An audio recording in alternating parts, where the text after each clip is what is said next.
신앙생활 속에서 가장 중요한 것이 뭐라고 생각되어지십니까?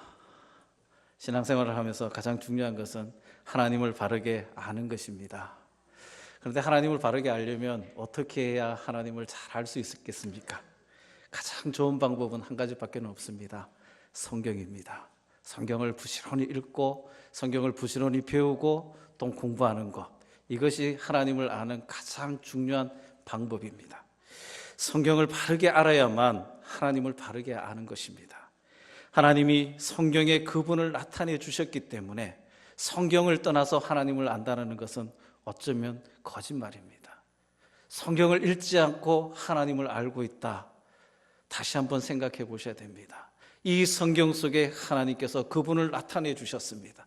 내가 어떤 분인지, 내가 어떻게 사랑하고 있는지, 하나님께서 어떻게 구원하셨는지를 이 성경을 통해서 우리에게 가르쳐 주시는데, 이 성경을 떠나서 내가 하나님을 알고 있다. 다시 한번 고민해야 될 문제라고 생각되어집니다. 하나님을 바르게 알 때 하나님이 원하시는 그 뜻대로 살아갈 수 있다는 사실입니다.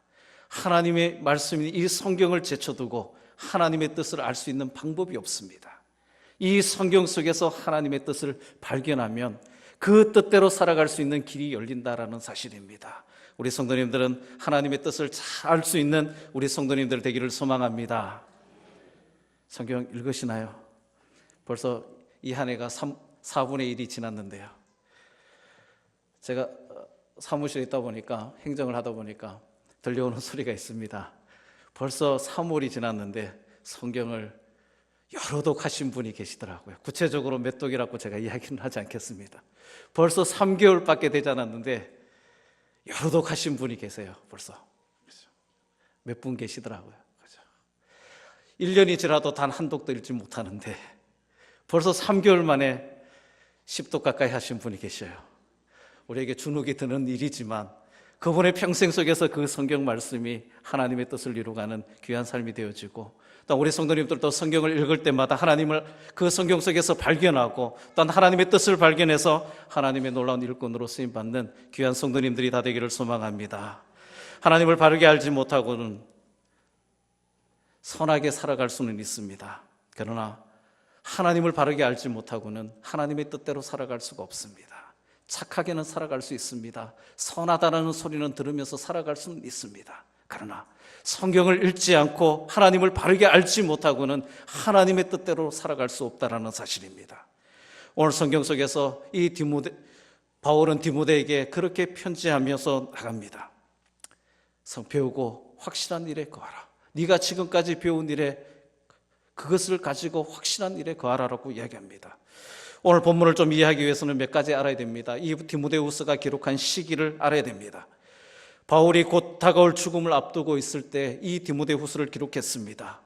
바울이 죽고 나면 이제 홀로 남게 되는 디모데를 걱정하면서 바울은 유언을 남깁니다. 디모데를 향한 바울의 마지막 부탁이고, 또한 바로 성경을 믿고 그것에 순종할 것을 디모데에게 부탁을 하고 있습니다. 또 한 가지 알 것은 이 바울이 썼던 이 디모데후서의 당시 상황입니다. 그 당시 상황을 어떻게 표현하고 있느냐면, 오늘 읽지 않았지만 13절에 이렇게 되어 있습니다. 악한 사람들과 속이는 자들은 더욱 악하여져서 속이기도 하고 속기도 하나니라고 이야기합니다. 바울이 이 디모데후서를 기록하고 있는 이 시기에 얼마나 사회적으로 힘든 상황이었는지 알고 있습니다. 거짓 가르침이 만연한 때였습니다. 악한 사람들이 판을 치고 속이는 사람들이 판을 치고, 또한 그 속이는 사람들 때문에 수많은 사람들이 속고 그렇게 살아가는 시대 속에 살아가고 있었습니다. 이런 상황 속에서 디모데에게 해야 할 일을 바울이 가르치고 있습니다. 그것이 뭡니까? 그러나 너는 이 악한 세대, 거짓이 난무하고 거짓의 가르침이 만연한 이 시대에, 그렇지만 너는 배우고 확실한 일에 거하라 말씀하고 있습니다.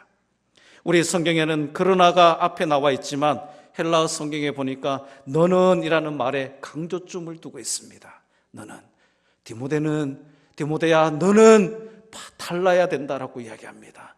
너는 이 악한 세대 속에 거짓 가르침이 넘치는 이 세대 속에 거기에 휩쓸려서 살아가는 것이 아니라 하나님의 말씀의 뜻대로, 말씀대로 살아야 될 것을 이야기하고 있습니다.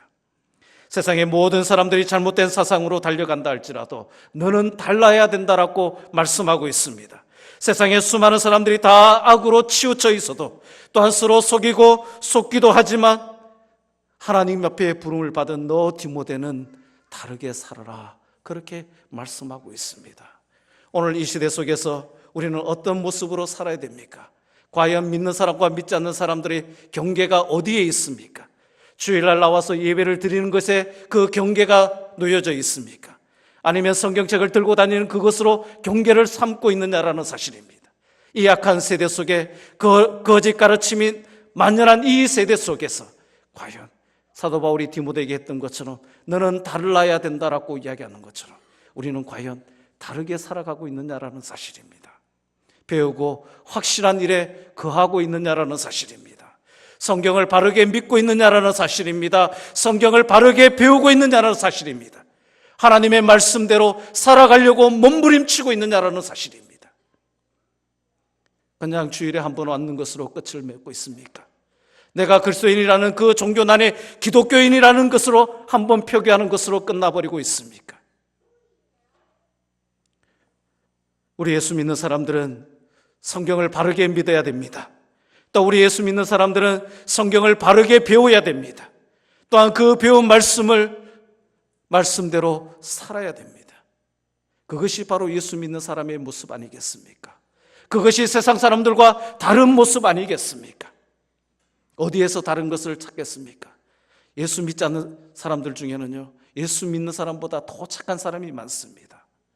예수 믿지 않는 사람들 가운데는요, 예수 믿는 사람들보다 더 많은 선행을 행하는 사람들 얼마나 많은지 모릅니다. 그렇지 않던가요? 그들과 달라야 되는 것이 뭡니까? 성경을 바르게 믿고 성경을 바르게 배우고 그 성경대로 말씀대로 살아가는 것, 이것이 다른 삶의 모습 아니겠습니까? 오늘날 바울 시대와 비슷합니다. 이 시대는 예수를 믿어야만 구원이 있다라는 절대적인 신앙이 무너진 시대입니다. 바울 시대도 마찬가지입니다. 이것이 무너진 시대 속에 살아갑니다. 그 무너진 시대 속에서 바울은 너는 달라야 된다라고 이야기하고 있습니다.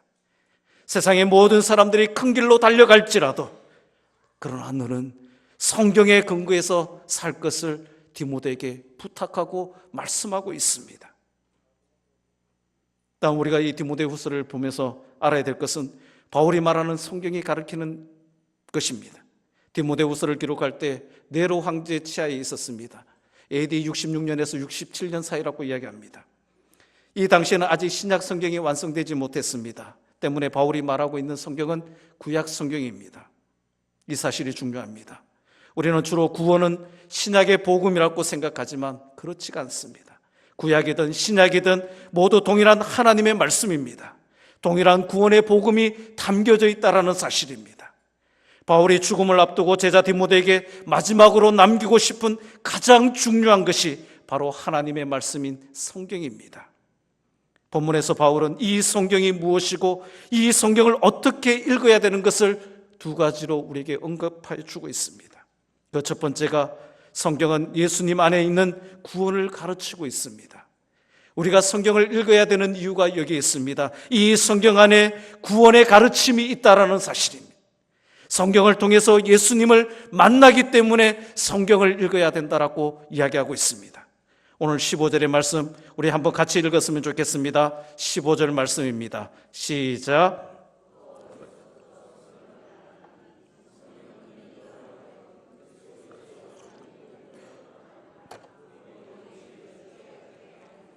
아멘.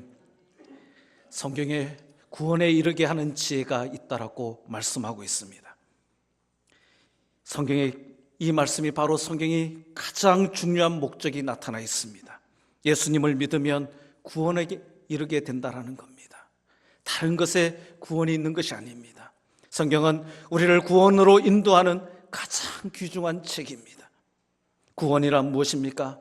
교회만 다닌다라고 저절로 생기는 것입니까? 교회를 다니는 것과 구원받는 것은 별개의 문제입니다. 오늘 본문 속에서 예수 그리스도를 믿어야 구원을 받는다라고 말씀하고 있습니다. 예수 그리스도가 나의 죄를 위해 십자가에 죽으신 것을 믿는 사람, 또한 주님이 흘리신 그 보혈의 피가 나를 위해 흘리신 것임을 진실로 믿는 그 사람, 그 사람에게 하나님은 구원의 선물을 주신다는 겁니다. 예수님을 개인적으로 만나는 경험이 있어야 하나님이 주시는 이 구원의 선물을 받을 수가 있습니다. 이 비밀이 바로 이 성경 속에 있다라는 겁니다. 바울이 예수님을 믿어야 구원을 받는다는 이 말씀은 당시 시대 상황 속에서 혁명적인 이야기였습니다. 당시의 유대인들은 어떻습니까? 아브라함의 혈통으로 태어난 사람만이 구원을 받는다는 겁니다. 또한 율법을 지키는 사람이 구원을 받는다라고 이야기합니다. 그런데 바울은 그것을 뒤집어 엎은 내용을 이야기하고 있습니다. 예수님을 믿어야만 구원을 얻는다는 겁니다. 구원을 얻는 길은 단 하나, 하나님의 아들이신 예수 그리스도를 믿는 그 길밖에 없다라고 말씀하고 있습니다. 사도행전 4장 12절에 어떻게 되어 있습니까? 다른 이로서는 구원을 받을 수 없나니 천하 사람 중에 구원받을 만한 다른 이름을 우리에게 주신 일이 없음이라 말씀하고 있습니다. 오늘 우리 성도님들에게 진지하게 질문을 하나 던지고 싶습니다. 우리 성도님들은 구원의 확신이 있습니까? 그 확신의 근거가 무엇입니까? 그 어떤 근거도 예수 그리스도를 믿는 것을 대신할 수가 없다는 겁니다. 성경에서 구원을 얻는다는 이 말씀이 신약이라면 이해가 되겠지만 과연 구약에도 이 구원의 복음이 있을까요? 구약을 읽어도 여전히 예수님을 만날 수 있느냐라는 겁니다. 세상에 수많은 사람, 예수 믿지 않는 사람들은 구약의 하나님과 신약의 하나님이 다르다라고 이야기합니다. 구약의 하나님을 표현할 때 이렇게 표현합니다. 가나안 민족을 멸망시킨 잔인한 하나님으로 표현하고 있습니다. 또한 정복전쟁에서 아이들과 여자들을 무자비하게 죽이신 그 무자비한 하나님으로 표현하고 있습니다. 그래서 그들은 어떻게 표현합니까? 기독교는 열등한 종교로 시작했다가 신약에 와서 예수 그리스도로 말미암아 발전한 사랑의 종교라고 표현합니다. 그것으로 인해서 구약과 신약의 하나님은 다르다라고 표현하고 있습니다. 과연 그렇습니까? 결코 그렇지 않습니다. 구약과 신약 모두 구원을 주신 하나님의 말씀입니다. 두 성경의 주제는 같습니다. 신약뿐만 아니라 구약 어느 곳을 읽어도 결국 그 말씀이 신약의 하나님, 신약의 예수님까지 연결되어집니다. 창세기를 읽으면서 어떤 것을 느끼게 됩니까?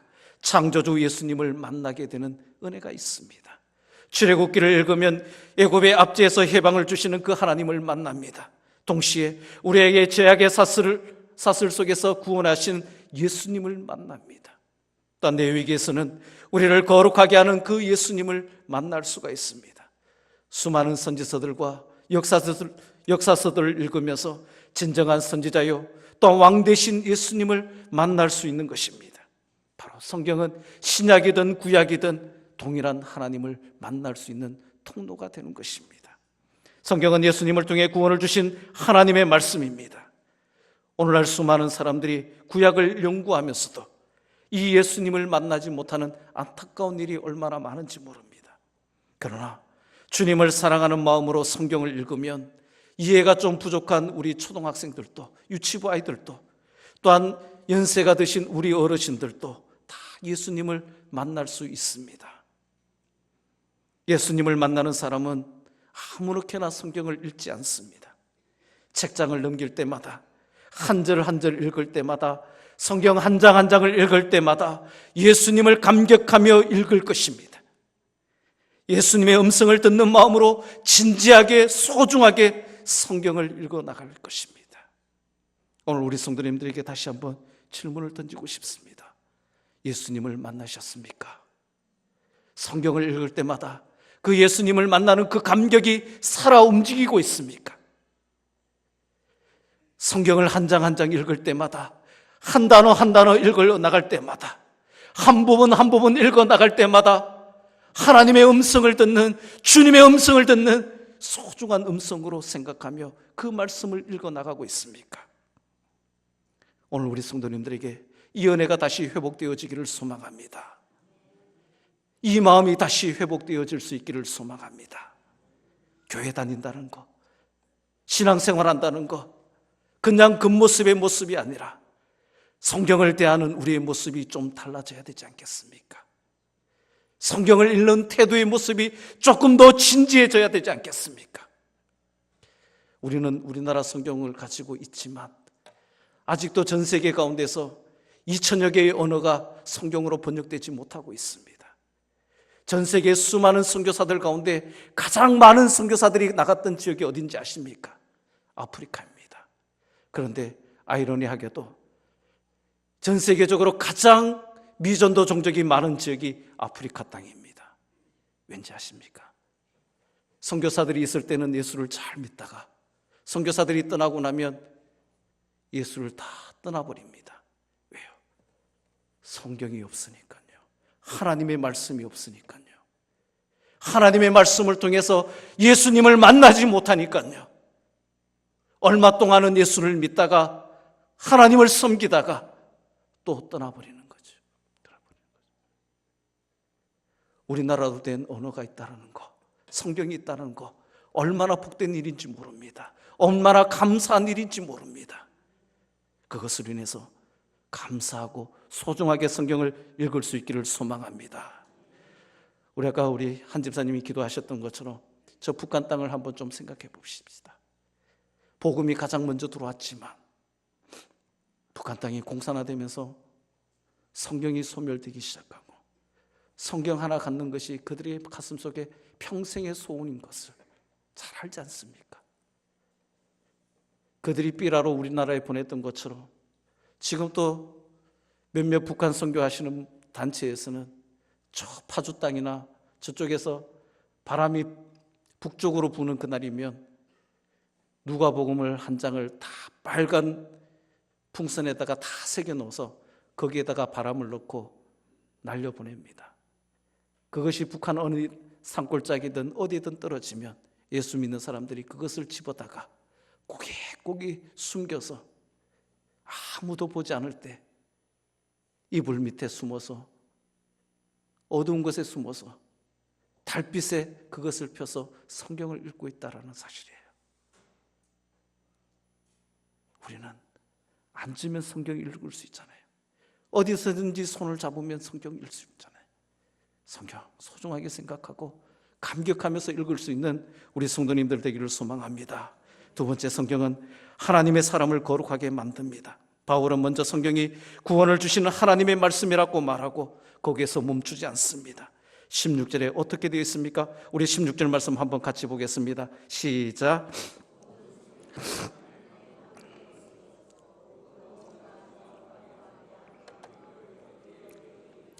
아멘. 성경이 하나님의 감동으로 된 것이라는 말씀은 하나님이 자신의 입김을 불어 말씀을 기록하게 하셨다라는 의미입니다. 성경은 한 번에 한 사람에 의해서 기록된 책이 아닙니다. 1600년 동안 40여 명의 사람을 통해서 기록되었습니다. 어떻게 시대와 장소가 다르고 기록자가 다른데 동일한 하나님의 말씀이 될 수 있습니까? 사람은 달라도 시대가 달라도 이 성경의 근본 저자는 하나님이시기 때문에 그 내용이 통일하다는 사실입니다. 17절에 그 말씀의 목적이 분명히 드러나 있습니다. 우리 17절 말씀 우리 같이 보겠습니다. 시작. 이는 하나님의 사람으로 온전하게 하며 모든 선한 일을 행할 능력을 갖추게 하려 함이라. 하나님이 성경을 쓴 그 목적이 분명하게 드러나고 있습니다. 온전케 하려 함이다라고 이야기하고 있습니다. 이것을 영어 성경에 보니까 이렇게 되어 있습니다. 이는 모든 선한 일을 하기에 철저하게 준비가 된 상태를 만들어 준다라고 이야기합니다. 하나님의 사람으로 선한 일을 하기에 철저하게 준비가 된 상태를 만들어 준다라는 겁니다. 그래서 우리나라 말로 온전케라는 단어를 강조하며 그렇게 쓰고 있습니다. 그만큼 성령이 우리 자신을 변화시켜서 하나님의 일을 하기에 준비된 상태로 만들어 준다라는 뜻입니다. 부족한 우리가 어떻게 선한 일을 할 수 있습니까? 바울은 성경을 따라 살아갈 때, 말씀대로 살아갈 때 그것이 가능하다라고 말씀하고 있습니다. 어쩌면 많은 사람들이 모든 면에서 준비된 사람으로 또한 선하게 살고자 하는 그 동기가 없는 사람은 아무도 없을 것입니다.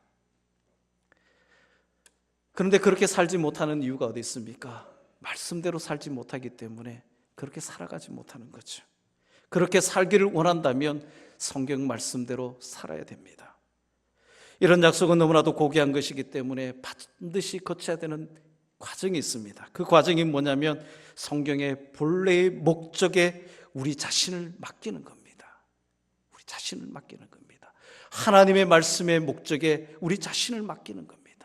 자꾸 우리 자신에게 성경을 끄집어 오려고 합니다. 끄집어 오려고 해요. 그게 아니라 하나님이 목적하신 그 바대로 우리의 삶을 내어 던지는 그 삶이 필요하다는 겁니다. 성경의 목적이 무엇입니까?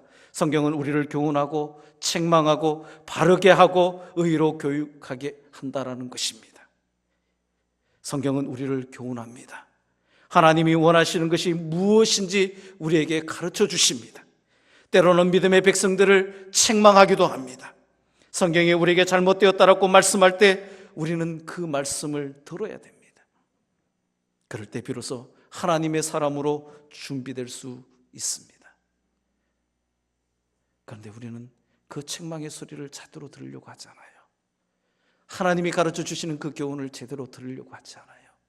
내 고집과 내 가치관이 앞서고 있는 것을 보게 됩니다.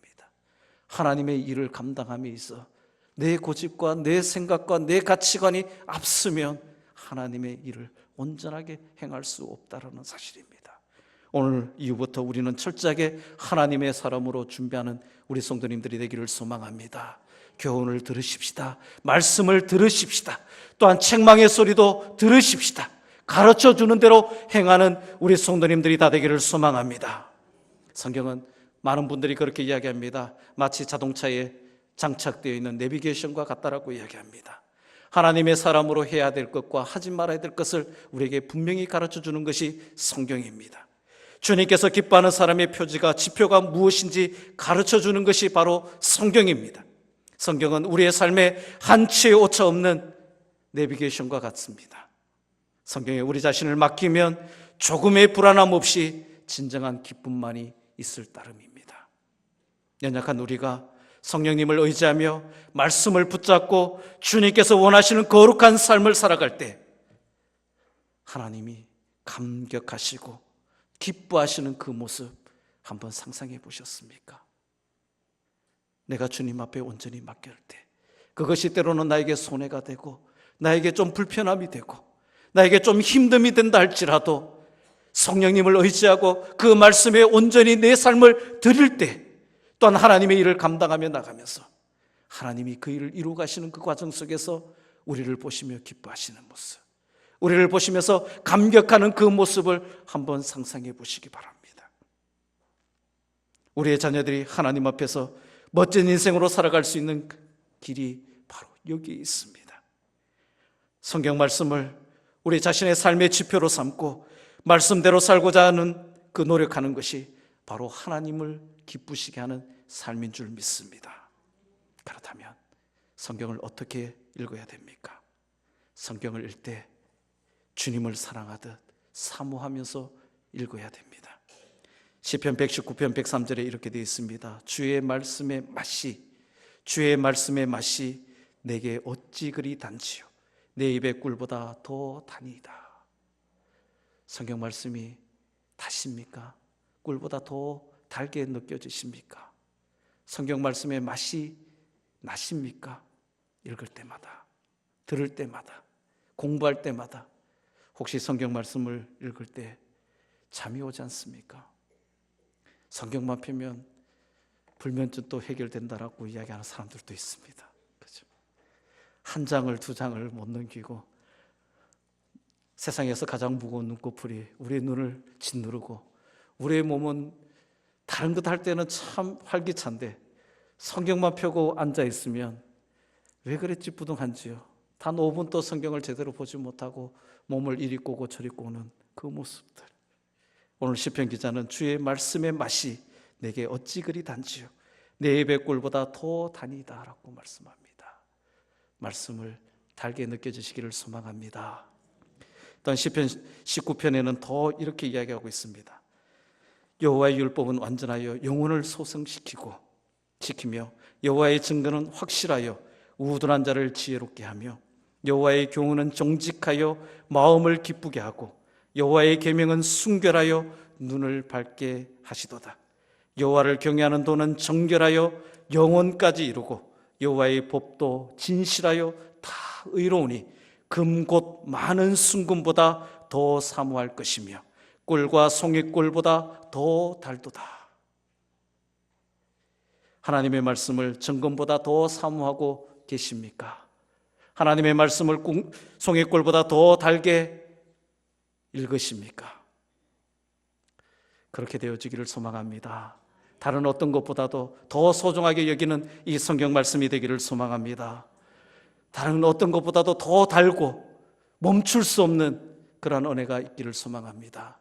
제가 학생들에게 한 번씩 그런 이야기들을 가르칩니다. 처음에는 성경을 일독할 때는 어떻게 일독을 하느냐면 흰 거는 종이고 그 위에 있는 거는 검은 거는 글씨다. 그리고 아무 생각하지 말고 그냥 읽어 나가라. 그렇게 가르칩니다. 그리고 두 번째 읽다 보면 조금씩 한 단어 한 단어가 눈에 들어올 것이다. 그렇게 이야기합니다. 그리고 세독할 때 되면 조금 의미가 기억날 것이다라고 이야기합니다. 그리고 다섯 독만 하면 제 경험입니다. 다섯 독만 하면 성경이 제 손에서 떨어지지 않는, 제 눈에서 성경이 떨어지는 적이 없더라고요. 어딜 가도 성경을 들고 다니고 어딜 가도 성경을 펴기 시작하고 조금만 짬이 나도 성경을 펴기 시작하고 나가기 시작하더라고요. 그런데 거기까지 가기가 참 힘든 거죠. 벌써 3개월이 됐는데 여로도 가신 분은 바로 이 모습까지 간 겁니다. 앉으면 조금만 짬만 나면 성경을 펴기 시작하고 성경이 눈에 들어오기 시작하고 나중에는 어떻게 돼요? 성경이 우리를 놓지 않습니다. 처음에는 우리가 성경을 붙들었는데 나중에는 그 성경이 나를 붙들기 시작하는 겁니다. 성경이 나의 눈을 끌어당기기 시작하고요, 내 입을 끌어당기기 시작하고요, 내 마음을 붙들기 시작합니다. 그래서 성경을 끊임없이 고백하며 나가는 이러한 은혜, 이것이 바로 오늘 시편 기자가 이야기한 것처럼 그 많은 순금보다도 더 귀한 것이 바로 성경이 되는 것이고요, 송이꽃보다 더 달게 느껴지는 것이 바로 말씀인 줄 믿습니다. 그런데 참 안타까운 거는요, 어떤 통계에서는 이렇게 표현하고 있습니다. 한국의 기독교인들 가운데서 일주일에 단 한 번도 성경을 읽지 않는, 단 한 장도 성경을 읽지 않는 그리스도인들이 52%가 넘는다고 이야기합니다. 죄송합니다. 우리 교회는 아닐 거라고 생각되어집니다. 여기 앉아 계시는 분 중에 반은 일주일에 한 번도 성경을 편 적이 없다는 겁니다. 다 핑계를 들어보면, 이야기를 들어보면 바쁘다라는 사정 때문입니다. 그런데요, 정작 바쁘다라는 시간 때문이 아니라 관심의 문제겠죠. 관심의 문제겠죠. 하나님의 말씀에 대한 관심의 문제 아니겠습니까? 성경은 바쁠수록, 상황이 어려울수록 더 가까이 해야 되는 것이 바로 성경인 줄 믿습니다. 이 성경 안에 해답이 있습니다. 이 성경 안에 그 길이 있습니다. 이 성경 안에 그 문제를 풀 수 있는 지혜가 있다는 겁니다. 이 성경을 제쳐놓고 수많은 것들을 행하다 보니까 내 욕심이 들어가고 내 기도권이 들어가고 내 생각들이 들어가서 엉뚱한 결과를 만들어내는 것 아니겠습니까? 성경을 읽는 것은요, 시간의 문제가 아닙니다. 내 영혼이 하나님을 얼마나 갈망하느냐의 문제입니다. 하나님을 사랑하십니까? 오늘 성도님들에게 진지하게 묻습니다. 하나님을 사랑하십니까? 그런데 성경을 읽지 않습니다. 사랑하는 사람과 같이 있고 싶은 그 간절한 마음은 누구에게나 있습니다. 여기 계시는 어르신들이 참 많습니다. 어르신들은 손자 손녀들과 같이 있고 싶죠. 만나고 싶지요. 왜요? 사랑하니까요. 그 아이들이 무슨 소리를 해도, 제대로 소리를 내지 못해도 그 아이의 소리에 귀를 기울이기 시작합니다. 왜요? 손주들을 사랑하니까요. 그런데요, 우리는 하나님을 사랑한다라고 고백하는데 정작 하나님의 소리는 들으려고 하지 않습니다. 하나님의 말씀이 성경 속에 있는데 그 하나님의 말씀을 읽으려고 하지 않아요.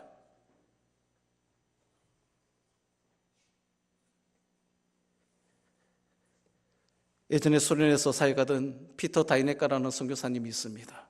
그분은 공산권에 선교를 하면서 공산권에 성경을 배달하는 선교사님이었습니다. 한 번은 소련에 방문하면서 어느 호텔에 앉아서 로비에 앉아 있습니다. 거기서는 성경이 발견되면 즉각적으로 추방당하기 때문에 참 조심스러운 겁니다. 그래서 선교사님이 기도하는 마음을 가지고 기도하면서 로비에 앉아서 차를 시키고 그리고 그 위에다가 성경책을 올려놨습니다. 그러면서 기도합니다. 하나님, 오늘 이 성경책이 필요한 사람을 만나게 해주십시오. 그리고 이 성경책을 잘 전할 수 있게 도와주십시오라고 기도합니다. 그런데 그 호텔의 종업원 가운데 한 종업원이 끊임없이 선교사님의 그 앞을 왔다 갔다 하면서 성경책에서 눈을 떼지 못하는 것을 보게 됩니다. 이 피터 다이네카 선교사님이 그 종업원을 끊임없이 유심히 보다가 질문을 합니다. 이 성경 가지기를 원하십니까? 그 종업원은 아무 대답 없이 고개를 끄덕거렸습니다. 그러면서 선교사님에게 하는 말이 뭐냐면, 저는 성경 한 권을 갖기 위해서 10년을 기도했습니다. 이 성경 한 번 갖는 것이 저의 10년째의 기도 제목이었습니다.